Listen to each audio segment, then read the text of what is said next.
All right, so welcome to this video that's going to be on something that is nobody else is talking about really, from what I'm seeing, and that is how to prepare for World War III. And World War III is coming in 2024, the most devastating world war in history. Mark my words, even if you think it isn't, this is coming right now. In fact, it's already here, which is what you're going to realize real soon. So this is going to be probably the most important training that you've ever received up until this point, and it is going to be well worth you sitting down, taking notes, and making sure that you fully understand this. I'd probably even watch this a few times over just because of how much we're going to go through. So without further ado, because there is so much to go through in this video, I'm going to get straight into it. So to start off with, understanding World War III, I'm going to take us back into history, into what the evolution of war really has been like for human beings. Because what you want to think about is war is not necessarily the same now as it used to be. It's always changing. Change is one of the constants of reality in life. Change always happens. Now, change always happens, but it doesn't necessarily mean that progression is inevitable. So things sometimes take a step back as well. That's something that you have to appreciate. But to start off with, if we look at what battle and war was like, when we look at cavemen, for example, and tribes, then they would come with these little spears, and also they wouldn't really have much protection on, and they would fight each other simply by killing each other with some of the weapons which didn't necessarily take much in terms of development.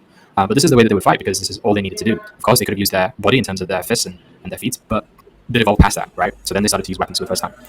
After they used weapons for the first time, they started to not only use weapons and put on a little bit more armor in the form of a uniform, but now they're coming together as a synergy and working together in harmony. But also they've recruited the form of animals to help them in their mobility and how they can move and also be stronger by not just relying on their own muscles, but relying on the muscles and leveraging the muscles of animals. So this eventually continued to be the theme of the progression in how war was going forward, is that they started to physically improve the muscles and machinery that they were leveraging, and that they weren't necessarily using what was the form of animals, but now they started to use tanks, right? They started to use machines. So these machines were able to do a lot more in terms of the destruction, but also in terms of protection, because they were heavy-duty machines. So the human man started to put together, through his imagination, these inventions that helped him to become more of a fierce force and a threat within the wars and the battles. And eventually it happened to where human beings took war to such a point of mass destruction, where in World War II, Hiroshima, they used what was called the atomic bomb to wipe out an entire civilization within one strike. And they did so with ultimate defensive, not even needing to necessarily go into the enemy lines themselves. They literally took a plane into the sky, dropped the bomb, and then they disappeared from there.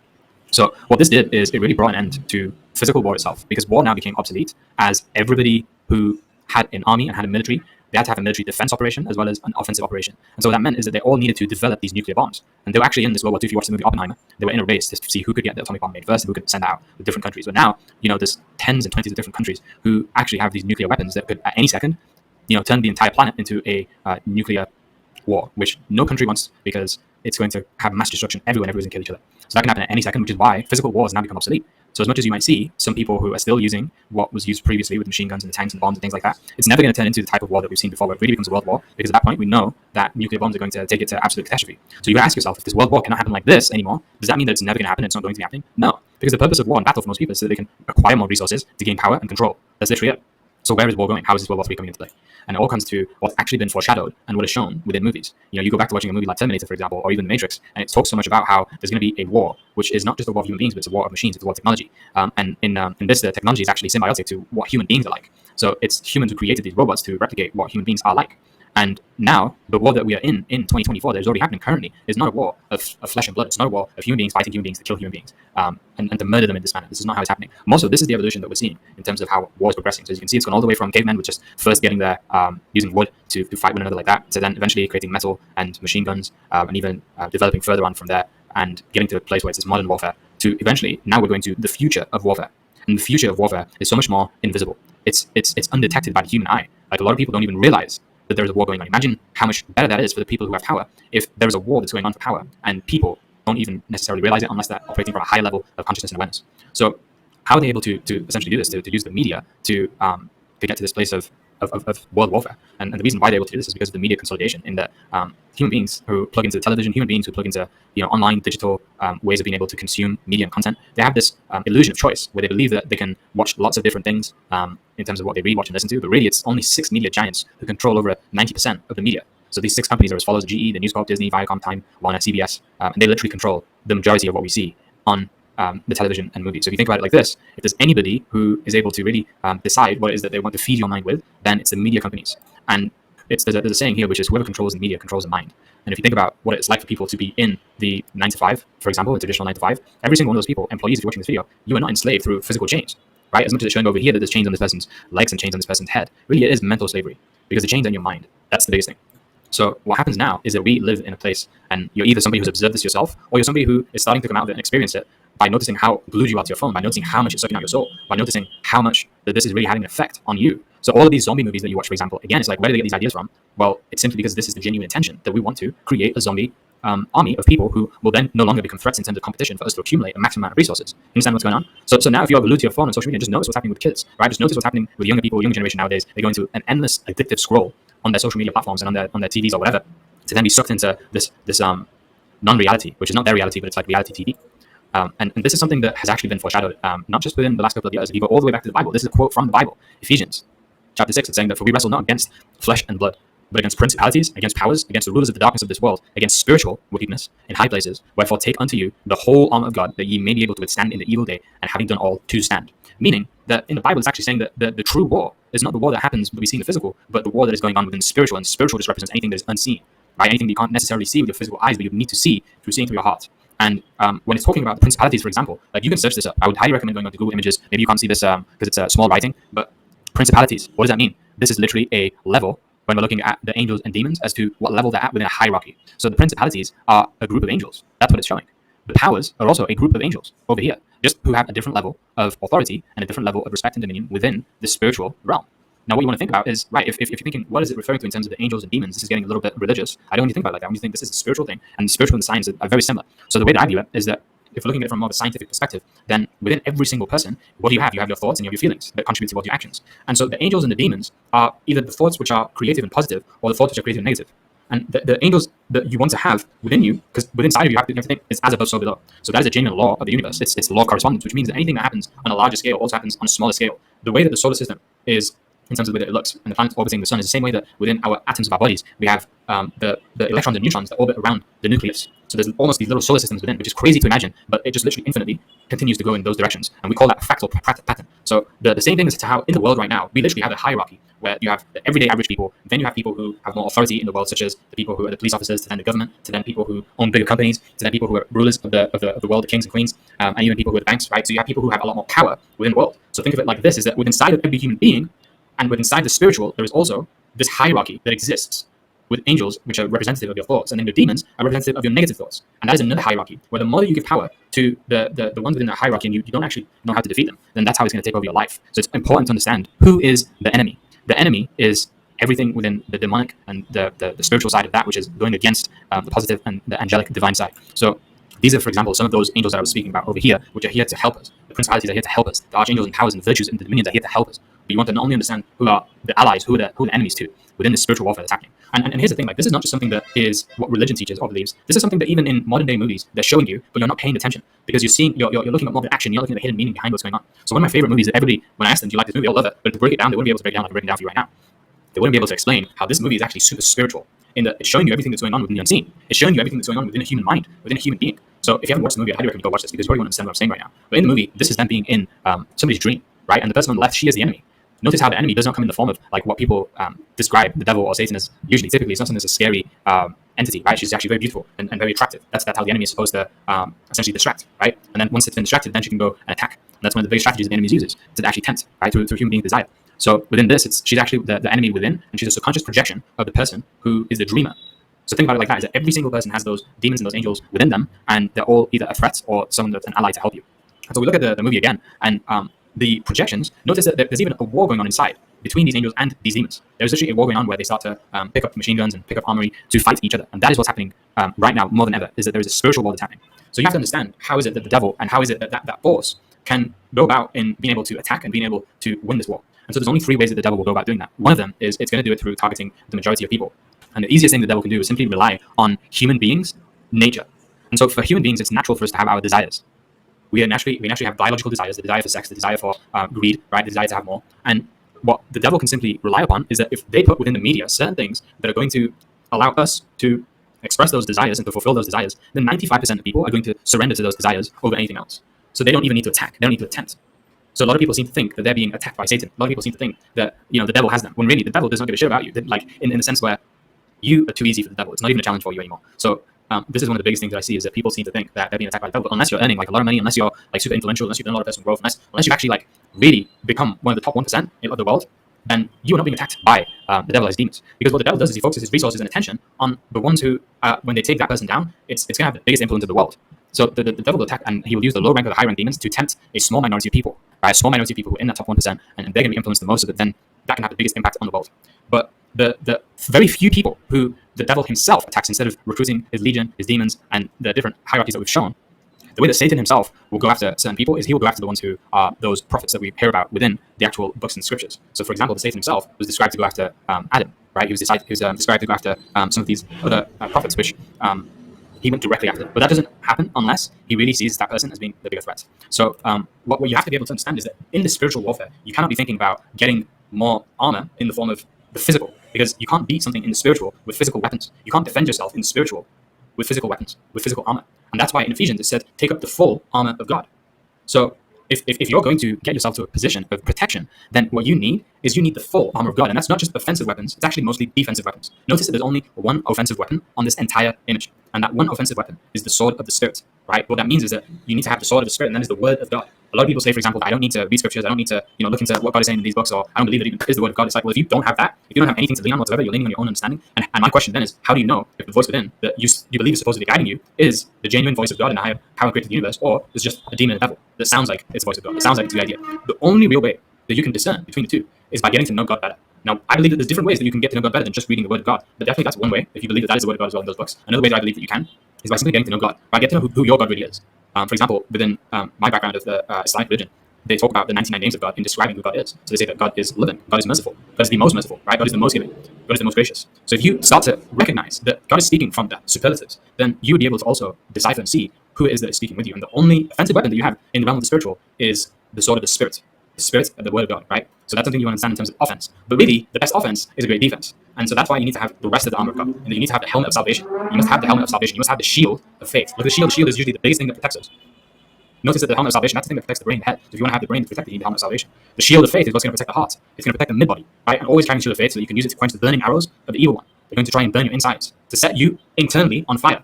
The shield of faith is what protects you from the internal hell, the internal fire. The shoes of peace, wearing the shoes on your feet for eagerness to spread the gospel of peace. The belt of truth, stand your ground with truth, a belt around your waist.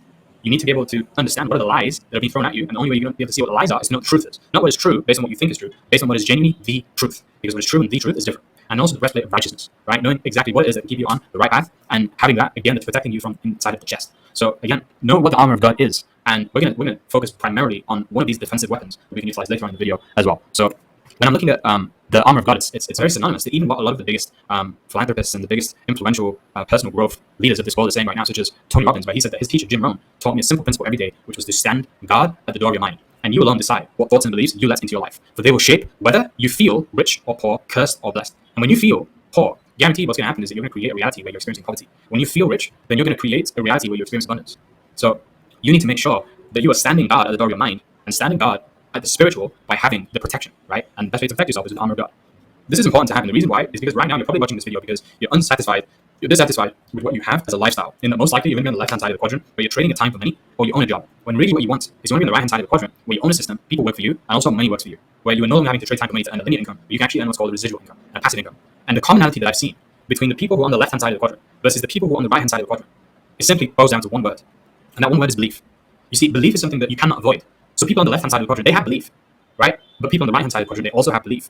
And the way that the belief manifests is the difference between the two, because the mindset of the people on the right-hand side is the complete opposite to the mindset on the left, in that the people on the left-hand side of the quadrant represent the 99% of human beings on the planet, whilst the 1% on the right-hand side of the quadrant. And it's funny because the 99% of people actually have less than 1% of the wealth of the world, less than 1% of all the money in the world, whereas the 1% have over 99% of the wealth and more than 99% combined. The simple difference between the two is the mindset.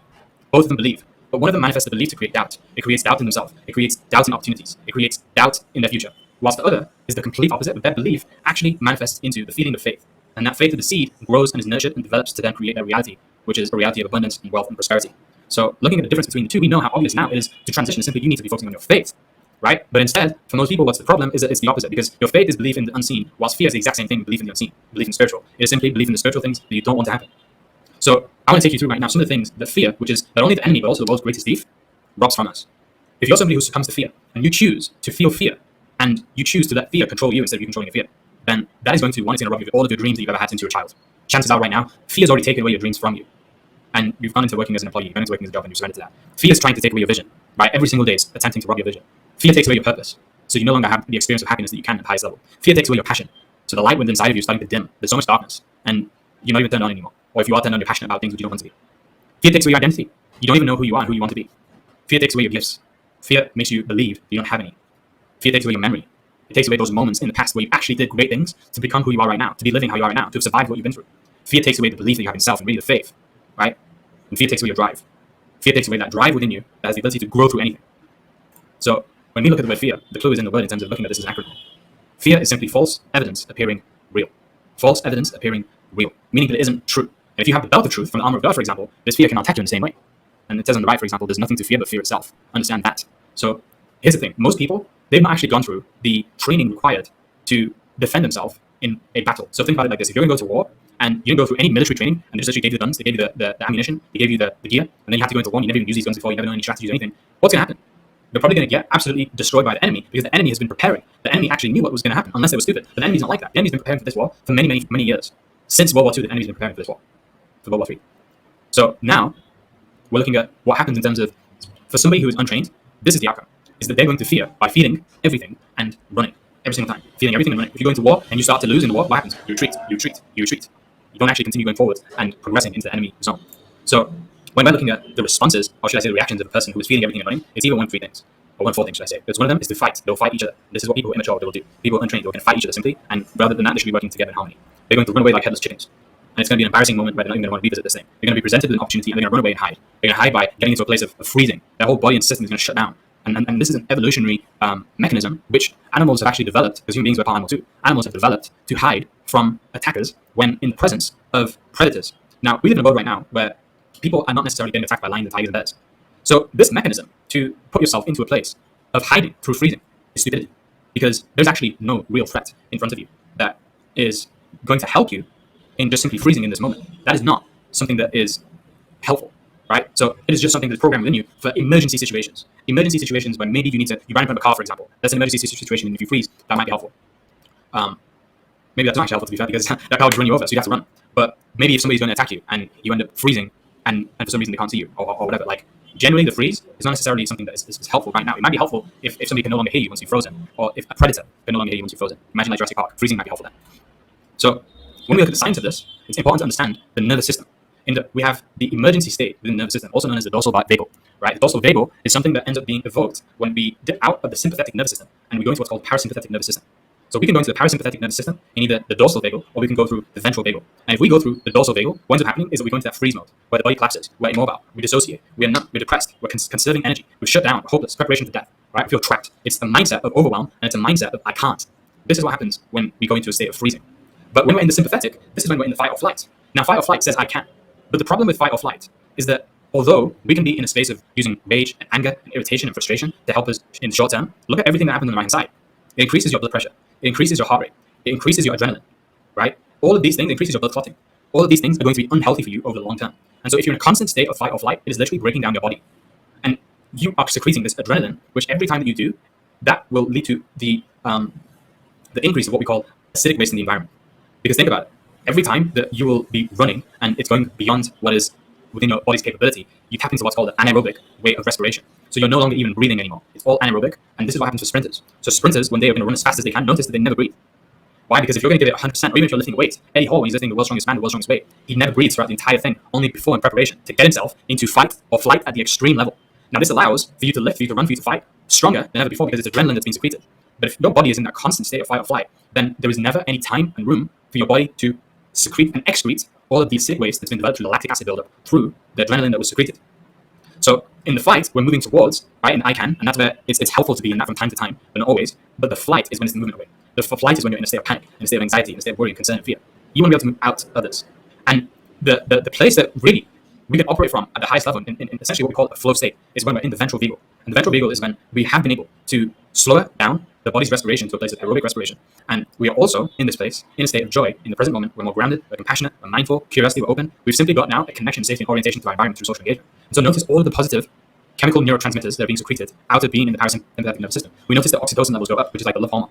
I also know that the dopamine, serotonin, all these hormones, they start to really increase because the endocrine system, which is responsible for all of your hormones, are now starting to really turn on and it's creating this chemical factory within. So your defensive response decreases now because you no longer have this perceived threat of an emergency environment. Being in an emergency, you actually get the feeling of, I am currently safe. right now. I am safe and there's no threat around me, so I am now free to go and do what I want to do, right? So that is the science of what's happening there. And that is creating these different communication responses, where number one, it could be that you're trying to fight. Number two, you could be flighting. Three, freezing, and four, fawning.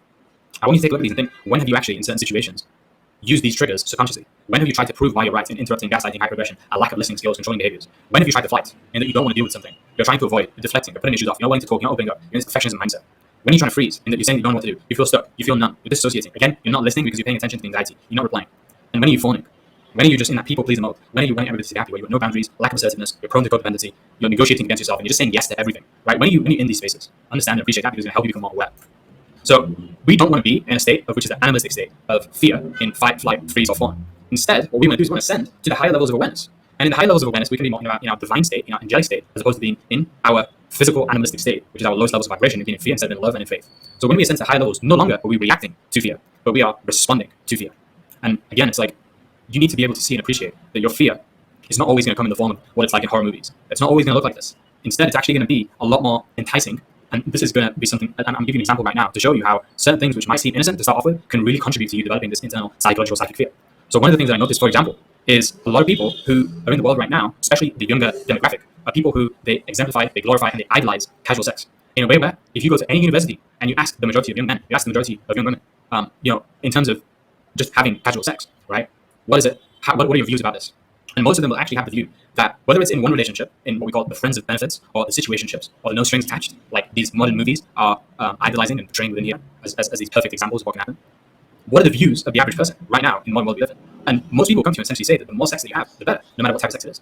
That is like how the status and hierarchy is currently set up. And I know this also from experience because I was one of the victims who succumbed to this type of culture. And not only that, but a lot of my friends and a lot of the universities that I've been to all over the world, I noticed that this is the type of way of living that we're currently living in right now. And you have to ask yourself a question, why? Like, who does it serve? Does it serve the everyday human being, or does it serve the media companies? And another thing that I noticed is that some of the two of my favorite shows when I was younger, I look back now and I reflect, why was it that these shows were so successful? One of them on the left is 2.5 Men, if you remember this, and another one on the right, How I Met Your Mother. I still believe that these are some very great shows in terms of the comedic side of it and the genius in terms of the story and things like that.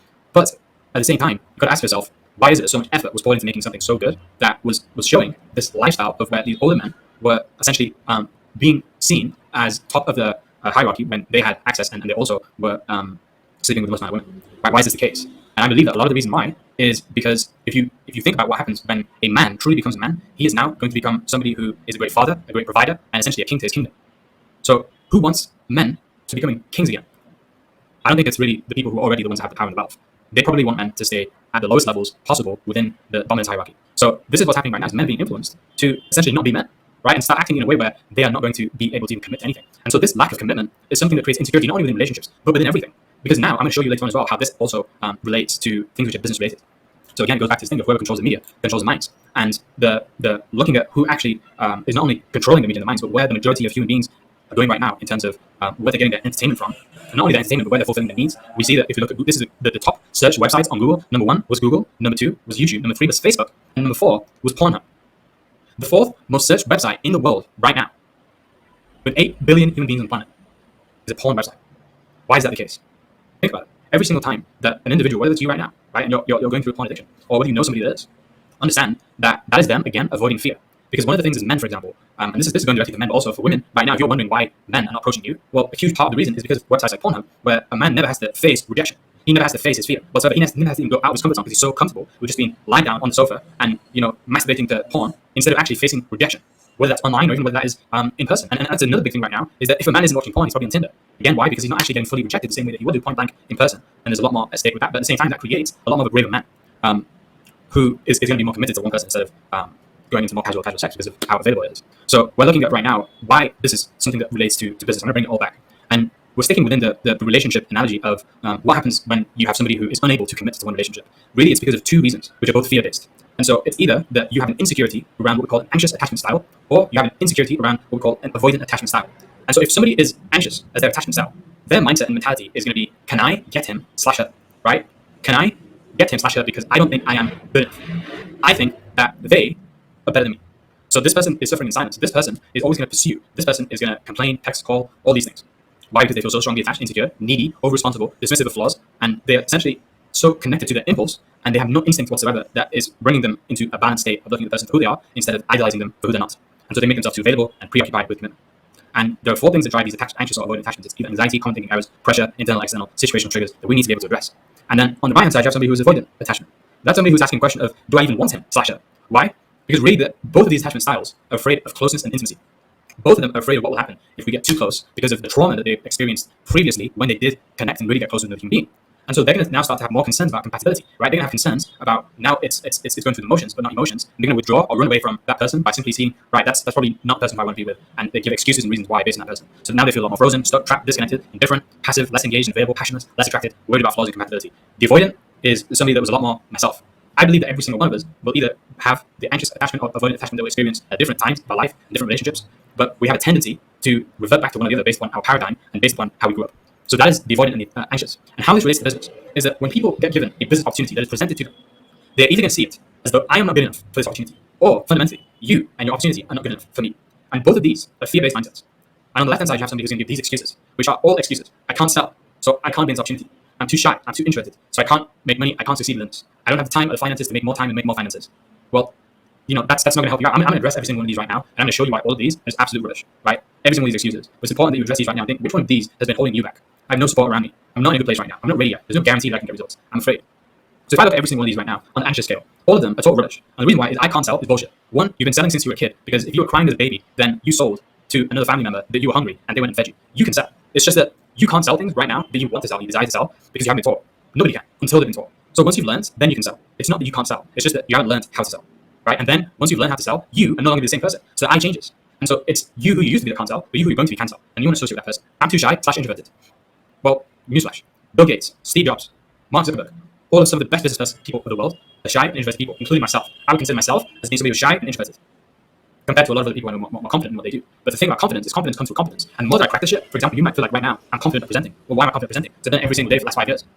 I'm no longer shy in this particular area. I'm confident. And I'm still introverted. In fact, I like to spend time with myself. I like to have in-depth conversations. That is not something that's holding me back from being able to experience what I want to. I don't have time or finances. Well, if you don't have the time or finances, then isn't that the fucking reason for why you're here in the first place? Why you're trying to get more time? Why you're trying to get more finances? It's obvious. But that's not any reason to hold you back. Because you don't have a problem with your resources. You have a problem with how resourceful that you are right now. There's a difference. That should literally be a fire that's set inside of you to go and get the resources by becoming resourceful. I have no support around me.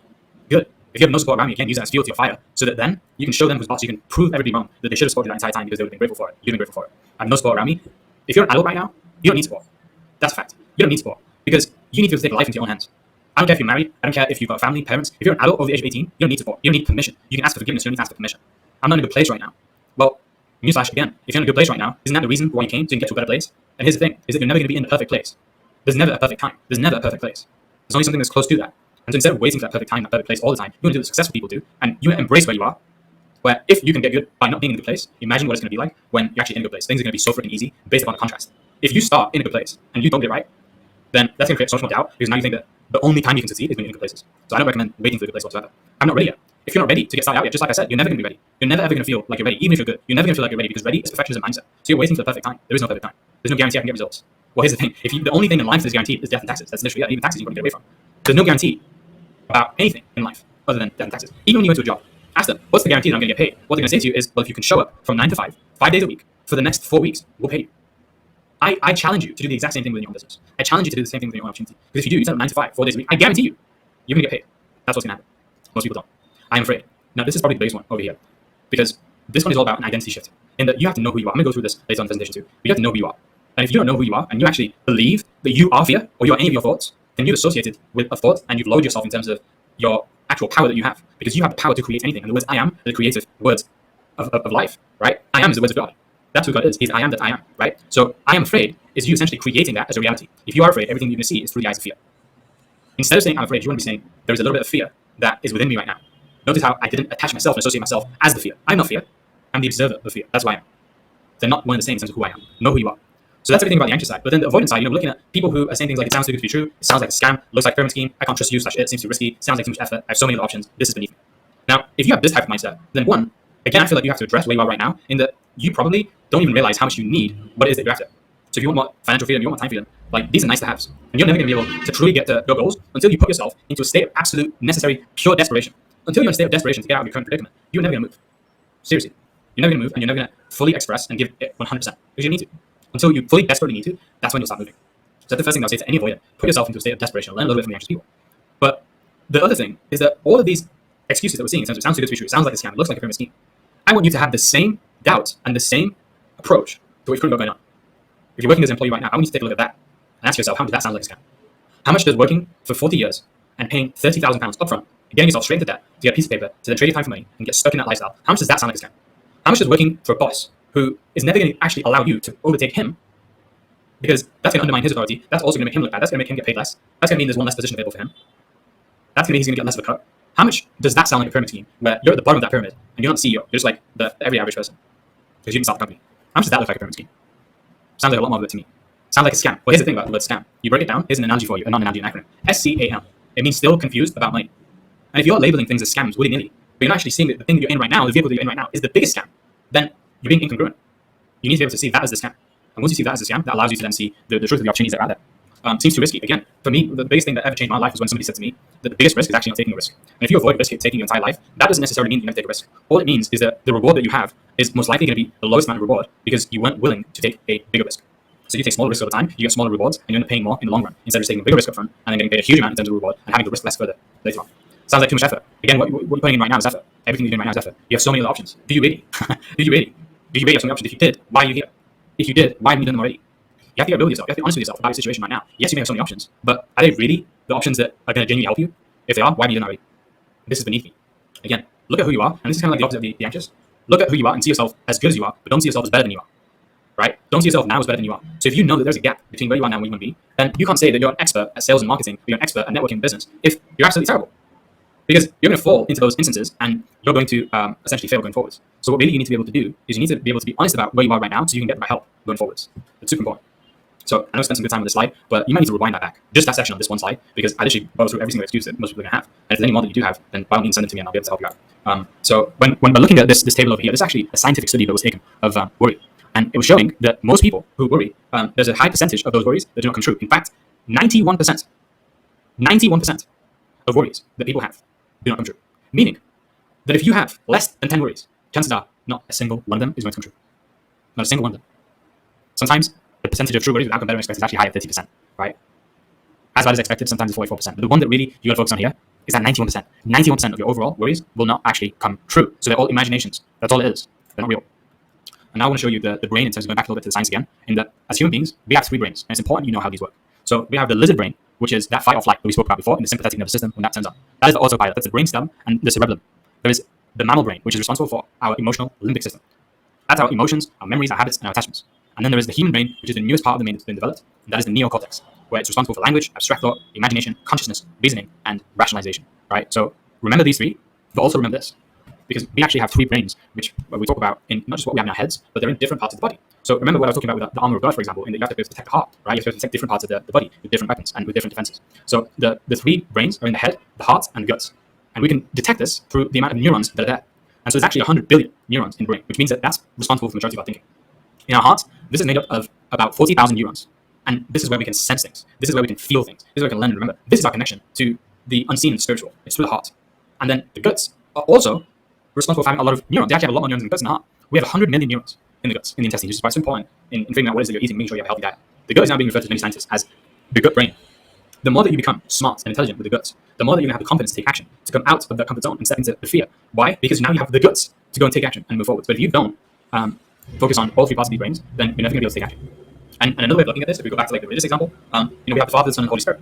Where the Father is the brain of the head, that's the neocortex, right? Then there's the Son, which is looking at being able to take action and have that courage to the guts. And there's the Holy Spirit, which is the connection to the spirit realm with the heart, right? So this is something that's ancient. There's also how we look at it in modern movies, where we have Neo, right, who listens to the neocortex of the Father, which is Morpheus, who is that mentor, right? And then he's responsible for the brain. Then there's actual Neo in the movie, who he's the one that's taking action, right? He's kind of like the Son. And then there is Trinity, who represents the Trinity, right? And she's more so operating through the heart. So all of them in this movie are just simply expressions of the 3 brains in the triune brain. Now what I want to show and I want to speak a little bit about is the money system, right? So we have, what is fiat money? Fiat money is simply the type of currency that's issued by the government right now. It's not backed by physical commodities such as gold. So that means that it's pretty much worthless right now. And it only has true worth in the collective imaginations of human beings. That's literally it. Specifically, we agree that it's worth something. But right now we live in a world where people slave away for the sake of money.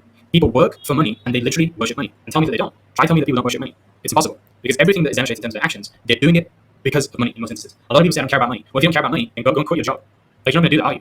Most people don't. Why? Because they worship money, they don't realize it. Money has become people's gods. And so capitalism is religion, right? Banks are churches, banks are priests, wealth is heaven, poverty is hell, rich people are saints, poor people are sinners, commodities are blessings, and money has become God. For the majority of people, we're trading the time for money. And we can see right now in the world that we're living in, currency is ever evolving, currency is changing. People are becoming so excited about where the world is going for digital currencies, cryptocurrencies, and for every reason, because it is going to make a move away from this worthless currency to now a currency that has genuine value because of scarcity. But cryptocurrency is not the be all and end all. Even when cryptocurrency is here, it's not going to replace the currency, which is some of the currencies I'm going to show you later on. So one of those currencies is time, right? In fact, that time is always going to have that scarcity element to it. We are always going to want more time. If I was to ask you right now, if I was to give you £1 million, send it to your bank account, dropped right now, but we only have a day to live, would you take that? Or would you take a deal where I'd say you get an extra 6 months to live and I give you 10,000? You're always going to take the 6 months. Why? Because time is so much more valuable to you than the money. The other thing is, one of my mentors, WW3, he actually has a great podcast. I highly recommend watching all the podcasts, but to watch this one in particular, which is that freedom is the ultimate currency. So again, it's like there's not just one currency with fiat money. There are many different currencies, and people trade in their currencies without even realizing. So when you go into a job, you're not just getting paid to trade your time for money. You're also getting paid because you traded in your freedom. You gave away your freedom through committing to that job. And so if you think about it like this, you want to learn from companies as to how they do so well. Companies do so well because they buy freedom. They buy freedom from so many employees. And so if they're buying freedom, if you're going to have a job, if you're going to have an investment, you're going to have business, you need to make sure that you learn from those companies what they're doing well. And you need to let your company, let your business, let your investment take your freedom, right? You need to sell your freedom to yourself and to your own business venture. That's really what you need to be thinking about. And the reason you do that is because eventually that will give you more freedom. But really, as we're seeing on this slide over here, the ultimate currency is faith, right? Faith is the currency that God uses to transfer spiritual things to the natural realm. Now, a lot of people are working very hard and hustling and getting great results because they're looking at it from that perspective of, if I play this amount, I get this amount. But that's operating through the physical realm. It's always going to have a limitation. If you want to succeed at the highest level, if you want to become not just somebody who's good, but somebody who's the greatest of all time, somebody like Usain Bolt, somebody like Muhammad Ali, right? Somebody like Mo Farah, all these athletes that are some of the highest performing athletes, or any of the prophets from the scriptures, notice that every single one of them had to have a high level of faith, belief in what it is that was unseen and in the high power in their God. That's why they were all either religious, and I'm not advocating religion. That's not what I'm saying. What I'm saying is that I'm advocating having faith, because faith is the currency that God uses to transfer spiritual things to the natural realm. That is your ticket to have supernatural things happen within your life, in those things manifesting into reality that you'd like to experience. Because until you actually exchange faith with God, then He is unable to give you what it is that you are asking for in physical.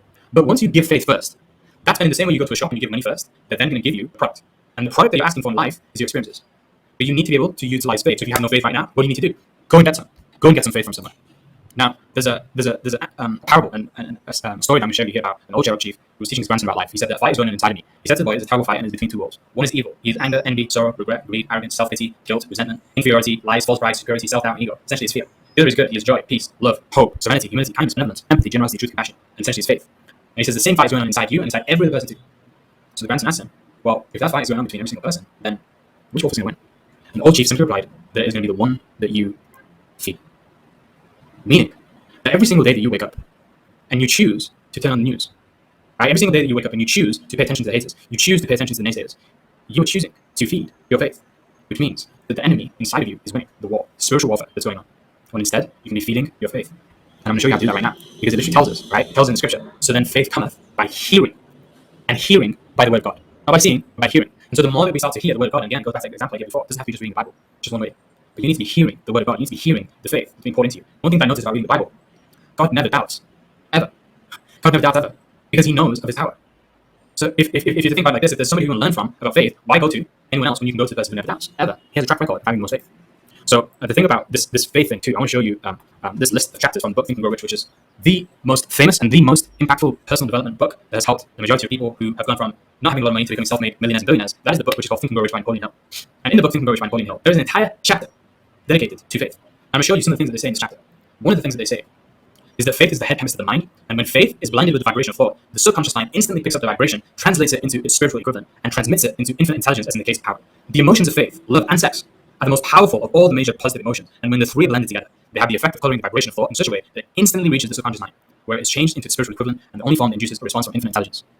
So I could read this entire thing, but I want you to take a look at it right now and just see what I've said there, right? And I'm going to the second paragraph there again. Love and faith are psychic, related to the spiritual side of man, and sex is purely biological and related only to the physical. The mixing or blending of these three emotions has the effect of opening a direct line of communication between the finite thinking mind of man and infinite intelligence, meaning that if you want to have that connection, the direct connection to God and source, you must have the combination of all three, of faith, love, and sex. Faith, love, and sex. All three of them. And how we develop this faith is through getting a better understanding of the importance of the principle of autosuggestion. So autosuggestion, I'm going to show about this a little bit more in what I say here as well, is that autosuggestion is you providing suggestions to the human mind, and especially to the subconscious mind. That could be a suggestion, which is you are healthy, you are beautiful, you are valuable. All of these are suggestions. And as it says in the bottom paragraph over here, It is wrapped up in the principle of autosuggestion. Let us center our attention, therefore, upon the subject of self-suggestion and find out what it is and what it is capable of achieving.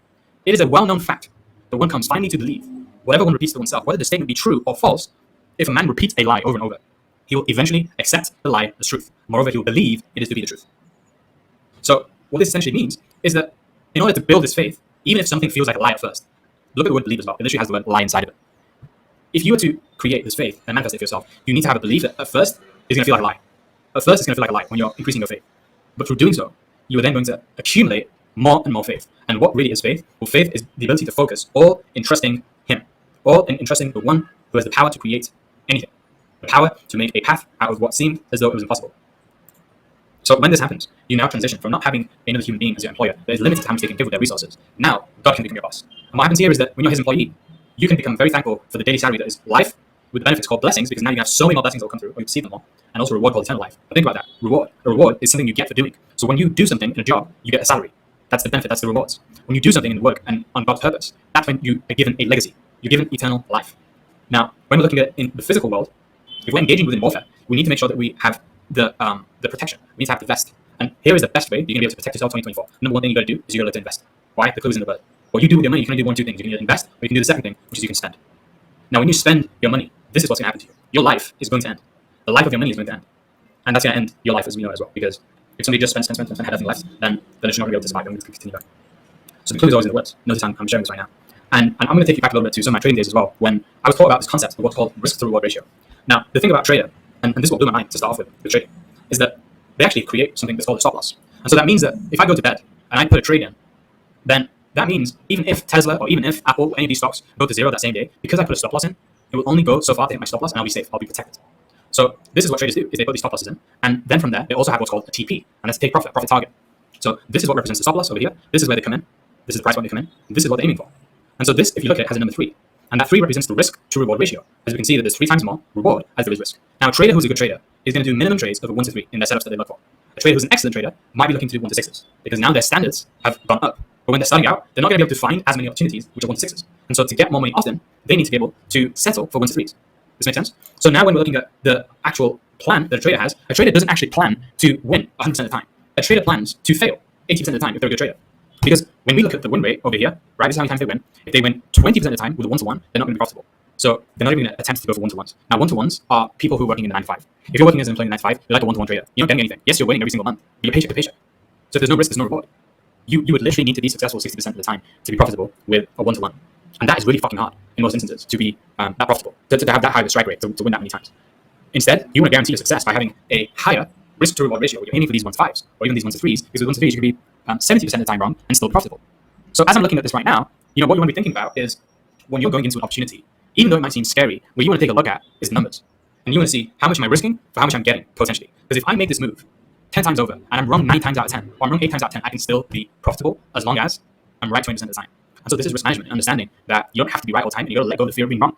In schools, they program you to fear being wrong, because they literally say that unless you get 100%, unless you get this, then you're going to pass this exam.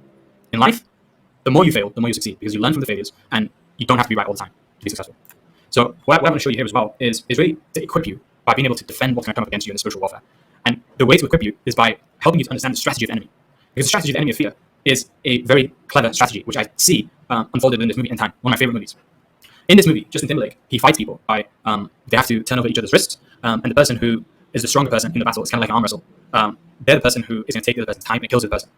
So in the movie, Justin Timberlake teaches about the strategy that he has, where he'll essentially fake the person out by looking directly at them and distracting them by essentially faking it as if he is losing the entire time. And he gets himself all the way to the point where the other person sees how much time that they've accumulated, number one, and also how much time the person has left and sees that there's not much left. And so what this does is it builds the impulse of the other person. And through building that impulse, that person becomes excited. And then once they become super, super excited, then at the very last second, the enemy then comes in and attacks the other person.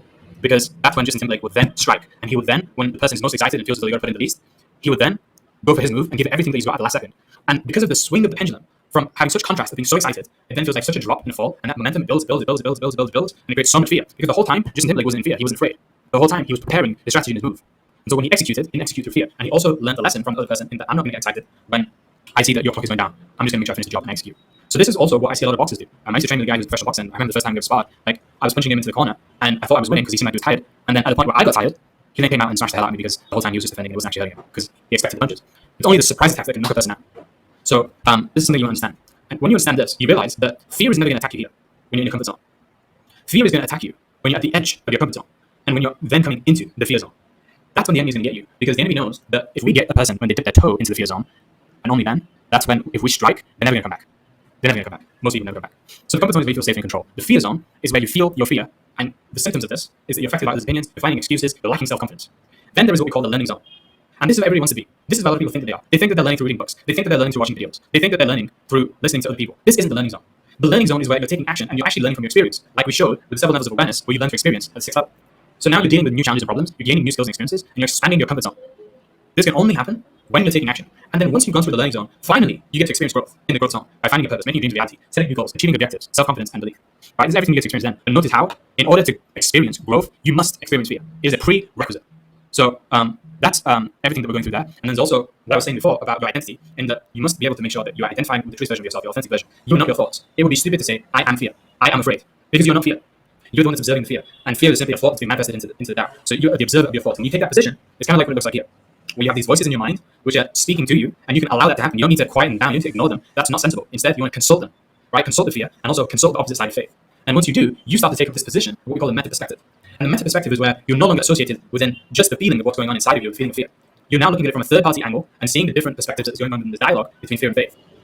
And once you can detach yourself from it, it's kind of like when you see two people fighting, a couple fighting. You just know whose fault it is, right? You just know who's in the wrong. Because you've seen the entire thing broken down. Because you're taking it from a mental perspective, it's like you're watching it on television. It's obvious. But when it's in real life and you're the ones in the argument, it's more difficult to tell because you're wrapped up in the emotion. And so what ends up happening for people in their mind is that they're having these conversations in their mind between fear and faith. A lot of the time, fear is dominating. Instead, you need to make sure that there is proper communication that is happening between fear and faith within. The quality of the conversation that you have within your mind will determine the quality of your life. So the problem with most people is that their fear is aggressive whilst their faith is passive. And you need it to be where your faith is communicating in a way which is assertive.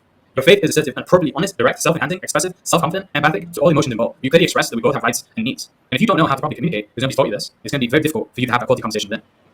So now I want to show you, and I'm going to break down a little bit of strategy that I can give you as a takeaway that really does help you out when you face this fear and you're attempting to go through that growth. So this comes from another great movie, which is Shrek. And in Shrek, he talks about how ogres have layers, onions have layers. So he's actually relating an ogre to a onion. And I'm saying to you here that there's not much of a difference between ogres and human beings. And the human beings have layers. And so this is how we work, right? We have our surface level blocks, which are situational. And I'm going to give you examples of this later on. But then when we peel back the layers, we start to see more of the symptoms. And we get closer and closer, eventually, as we continue to peel back the layers, to what is the core block, what is the true essence of the fear, and what is creating the uncertainty. Where there is uncertainty, there is never going to be action. You only take action when there is certainty. And so that's going to be able to help you uncover where that's coming from. And then when we have the onion strategy, we're also looking at these examples. The situation might be that you believe that you don't have enough time or money to do something. That's situational. It's not the true reason why you're not taking action. You might believe that as you start to peel back the layers, start asking yourself, well, if it's not time and money, what is it? Well, I think it's because I need to talk with my partner, I need to talk with my spouse, I need to talk with my parents first. And then once I get the go-ahead from them, once I get the certainty from them, then I'll move forward. And so we peel back the layer again, we start to realize that maybe it's not actually that as the true reason. So what is it? Whatever it is, I just need more time to think. Well, if you say that I'm just need more time to think, what are you waiting for? When you're thinking because you're going to get yourself to a place of having more certainty. But most people don't realize that they tend to think themselves into uncertainty if they're not actually taught how to think properly, how to think well, how to research well. So that most likely will create more fear if you just went and started to think. And instead, what you want to do is you want to continue going, continue peeling back, and ask yourself, really, what's going on? And you'll find that the truth of the situation, the truth of the matter, is that you are simply scared. At the core of it all the excuses, you're deeply scared. Which is good, because it means you've entered the fear zone. And in the fear zone, you've progressed from being from the comfort zone, and now you can start moving forwards and continue going to eventually experience the learning zone and the growth. So I'm going to finish off with giving you two different strategies right now. One of them is a stagnant strategy. If you want to stay still, if you want to stay stuck, whether that's working 9 to 5, whether that's stuck in casual relationships, whether that's not having the lifestyle that you want, if you want to stay stagnant, do these two things in this order. Number one, avoid fear as much as you possibly can. Never, ever get close to fear whatsoever. Like, avoid it as much as possible and just never, ever address it whatsoever and stay comfortable. Whatever you do, never do anything that's uncomfortable. Consciously, right? And then number two is you need to repeat and stay stagnant forever. So as you do this, just don't do it once, continue to do it all the time, over and over and over and over again. And that will guarantee that you stay stagnant. Alternatively, if you want to grow, you don't guarantee your growth, you need to follow this 10-step process. And I know that it's a lot, but you need to simplify this for yourself and practice it over and over again. Even right now, like go through the steps in your head, but also practice it with another person. Get them to test you. Do it over and over and over again. So the way that it works is that we go through step number one, which is you need to consciously, right? So that's not by accident. That is to consciously seek out the unknown and the uncomfortable. Step two, you need to step into the fear zone and face the enemy. Go into it and embrace the fear and really feel the fear and feelings of fear. Get to know fear. That's what you need to do. Really know thy enemy, right? Know thy enemy better than your friend. Then number three is to dance with the enemy in the fear zone. Same thing like you would do in the ring. You start to dance with the fear, and then you feel the punches, right? Feel the fear and the urges to fight, to flight, to freeze. But what you cannot do at step three is you cannot react. And if you do, go back to step two, right? And after this, once you don't react, you need to now start to respond. By 4, get yourself out of the sympathetic to the parasympathetic using what we call the 5-5-5 breathing method. Now, the way that the 5-5-5 breathing method works is that it's really simple. All you need to do, you can do this as many times as you want. One time will be enough. But it'll be simply this. You need to take a breath where it's an inhale of 5 seconds. So you inhale for 5 seconds. After you've inhaled for 5 seconds, you need to then hold the inhale for 5 seconds.